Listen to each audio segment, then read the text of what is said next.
ആംബുലൻസിന് തടസ്സം സൃഷ്ടിച്ച 3 സ്വകാര്യ ബസ്സുകൾ പോലീസ് കസ്റ്റഡിയിലെടുത്തു. ഡ്രൈവർമാർക്കെതിരെ കേസെടുത്തു. ഡ്രൈവർമാർക്കും കണ്ടക്ടർമാർക്കും 5 ദിവസം പരിശീലനം നൽകും എന്ന് പറയുകയാണ് മോട്ടോർ വാഹന വകുപ്പ്. അശ്വിൻ പാലാഴി ഒരുങ്ങും വെച്ചിരുന്നു. അശ്വിൻ, ഈ മത്സരയോട്ടം നമുക്ക് പുതിയ കാഴ്ചയല്ല, ഇതൊന്നുമേ പുതിയ കാഴ്ചയല്ല. ആംബുലൻസിന് വഴിയില്ലാതെ കഷ്ടപ്പെട്ട നമ്മൾ ദൃശ്യങ്ങളിലൂടെ കണ്ടതുമാണ്.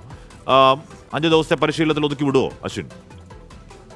ഹാഷ്മി, ശനിയാഴ്ച വൈകുന്നേരം 4:30 ആംബുലൻസിന്റെ വഴി തടസ്സപ്പെടുത്തി 3 സ്വകാര്യ ബസ്സുകൾ എതിർദിശയിൽ വന്ന പ്രശ്നമുണ്ടാക്കിയത്. ഈ സംഭവത്തിൽ ഇന്നലെ തന്നെ അന്തിക്കാട് പോലീസ് കേസ് രജിസ്റ്റർ ചെയ്തിരുന്നു. അത് ഡ്രൈവർമാർക്കെതിരെയാണ് കേസെടുത്തത്. അത് ഈ ആംബുലൻസ് ഡ്രൈവറുടെ പരാതിയിലായിരുന്നു. അതിന് പിന്നാലെയാണ് മോട്ടോർ വാഹന വകുപ്പ് കൂടി വിഷയത്തിൽ ഇടപെടുന്നത്.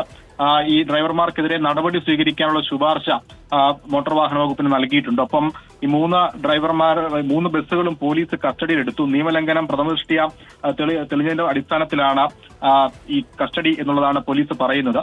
ഒപ്പം 3 ഡ്രൈവർമാർ, ഈ 3 ബസ്സിലെയും കണ്ടക്ടർമാർ, ഇവർക്ക് മോട്ടോർ വാഹന വകുപ്പിന്റെ പെരുമാറ്റച്ചട്ടം പരിശീലിപ്പിക്കാനുള്ള ഒരു പരിശീലനം 5 ദിവസം നൽകും. അത് എടപ്പാളിലുള്ള IDTRന്റെ ക്യാമ്പിലേക്കാണ് ഇവർ 5 ദിവസത്തേക്ക് അയക്കുക. ഇതടക്കമുള്ള നടപടികളിലേക്കാണ് പോലീസും മോട്ടോർ വാഹന വകുപ്പും കടന്നിരിക്കുന്നത്. ഹാഷ്മി, എന്തായാലും ഇനി ആംബുലൻസിനോട് വട്ടം വെക്കാത്ത രീതിയിൽ ആ ഡ്രൈവർമാരും കണ്ടക്ടർമാരും ഒരു പാഠം പഠിക്കും ഈ ക്ലാസ്സിലൂടെ, അല്ലെങ്കിൽ പരിശീലനത്തിലൂടെ എന്ന് പ്രതീക്ഷിക്കാം.